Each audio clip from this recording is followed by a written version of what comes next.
Hey everyone, happy 4th of July. It's actually the 4th today as I'm recording this.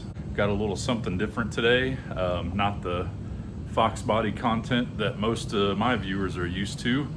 And I won't do a whole lot of content outside of the Mustang, but thought I would just share a little bit and go through another project here. Won't be an unboxing because I've already opened everything, but it'll be an install video.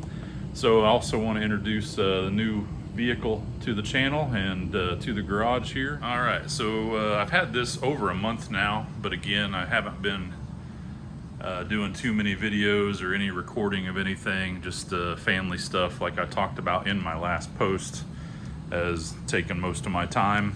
But this is new to me, not brand new, but a 2021 Lincoln Aviator. I've had a lot of Fords and Mercurys in my day, but never have had a Lincoln before. So far, I'm really excited, happy with it. My daily before this was a 2009 Mercury Milan sedan. I had it for 10 years and it did me very well. It's cheap on insurance and no car payment, so been pretty spoiled for a while, but it was starting to have more and more projects that it needed because of its age, more so than anything. Belts and water pump and gaskets on the valve cover and brake pads and rotors, all that stuff. I knew it was just going to keep getting worse and worse, so I decided to finally talk myself into something different. I'd been looking at these for quite a while, but could never find one that was a good price. This is actually what they call a black label, so it's pretty well optioned. I'm actually considering it might be my next tow hauler for this car. If anybody out there has a Foxbody and an Aviator, or if you're just watching this because of the Aviator content today, let me know below if you haul a car with it. It is rated for 6,700 pounds for towing, and that's 1,100 more pounds than what an Explorer ST is rated for. I don't really know why the Aviator has a higher towing capacity, since they're the exact same vehicle really. Same frame, same engine, same transmission. I don't know what makes this able to tow more, but it would be well within the weight of my car and a trailer. My car's right at 3,000 pounds. A trailer from U-Haul is about 2,000, so gives me quite a bit of extra. But if it was an Explorer ST, it would be right at about the max of 5,600 pounds. So we'll see. I might try to tow the car with this, or I might chicken out and just rent a truck like I normally do when I take it to Ford Takeover. That's about a 8-hour drive for me, so just not quite sure if the Aviator should go through that much abuse or not. But this is pretty cool. It's a flight blue is the color. To me, it kind of looks green more than it does blue outside. In shadows, it looks pretty like a black color. It's funny, you know, when we're constantly doing things to these, it's fun and exciting and we look forward to it. But when it's doing the similar type of stuff on our normal vehicles, then it's just like, I don't have time for it. I don't want to mess with it. Show you real quick the inside, and then we'll be inside more for the install video. But yeah, let's talk about what am I gonna install in this thing. The only thing I've done so far is I bought the headlight, tail light, and all the side marker light kit for tint wrap. It's like a charcoal color, so I've put all the tint on here. The fog lights as well, and the marker lights here and here. They've all been, I won't say blacked out, but they're kind of charcoaled out.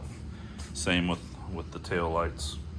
So got to get it in here pretty soon to get the windows tinted. I have about a month wait before I can get it in to the place I want to take it to. But anyway, let's talk about the actual install now.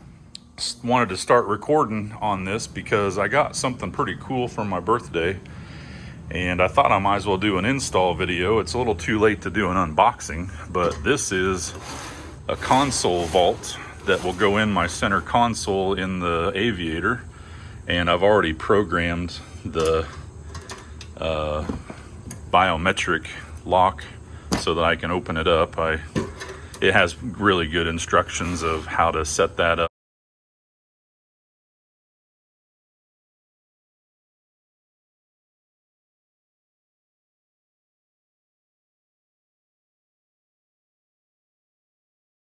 It works pretty good, flips open on its own, and we're gonna get that in the Aviator. There's some things I won't mention on the video here that I like to store. This is gonna be right at arm's length and no key required. Just set your finger down, open it up, and get what you need inside. So we're gonna install that here in a second, and I'll be right back. Now, from inside the vehicle, I've already emptied everything out of the center console. It did have a little cubby thing that slides up in the corner here. I pulled it out, a little place for like change and pins and stuff. So you got to get everything out of there. It does have the kind of the side mount phone charger, so you can slip your phone in there and it just constantly charges. It'll be good, I guess, if you need to get it charged and you're not using it. This console here, if I open it up, it actually is gonna slide right in like that. You can see it's a perfect fit. There's no getting around the edge once you slide it in there.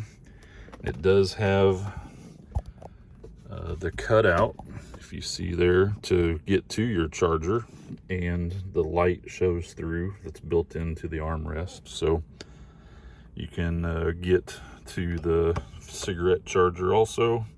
There's a cutout for that in the front. So all I got to do to really install it is, it comes with this little pick. There's 4 screw holes, 2 on each side. There you can see one right there. You push that in to kind of get an indent started, and then the kit came with this little stubby screwdriver. We're supposed to use these self-tapping screws that came with it and get those 4 screws in, and then this thing should not be able to be pried out, hopefully, at least not with a lot of effort. So let me get these screws started and then I'll be back. All right, guys, that was extremely quick and easy.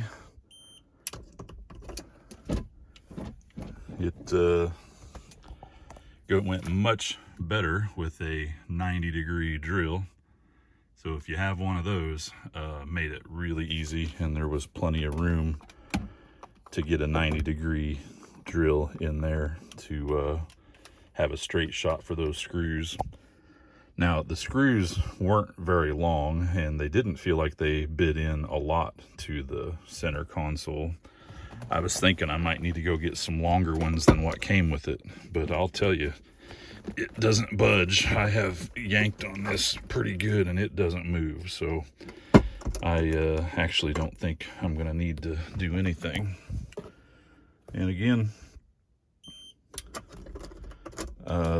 you can get some that come with combination locks. You can get some that come with an electronic push button combination lock, ones with keys, but my wife got me the one. She knew I wanted one that doesn't require a key or fiddling with buttons. Just put your thumb on there and go. So this is what I had before, and it was just tethered with a thick wire,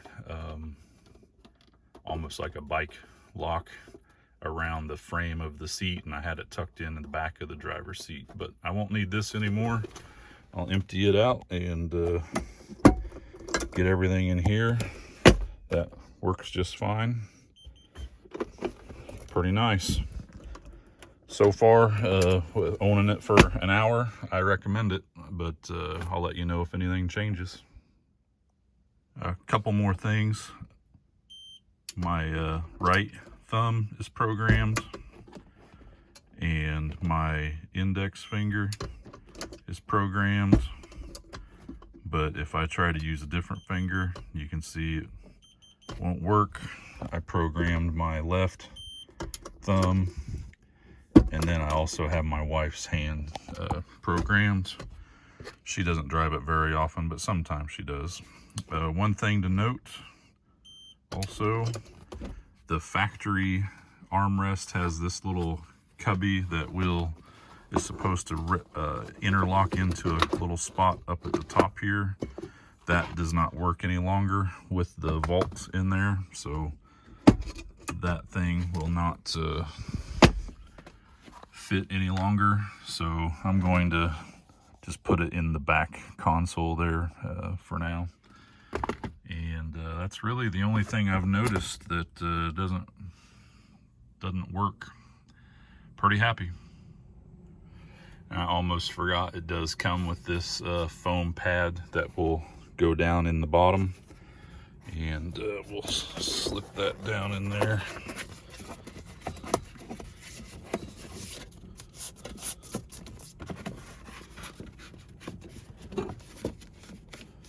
And it does look like it is a perfect fit.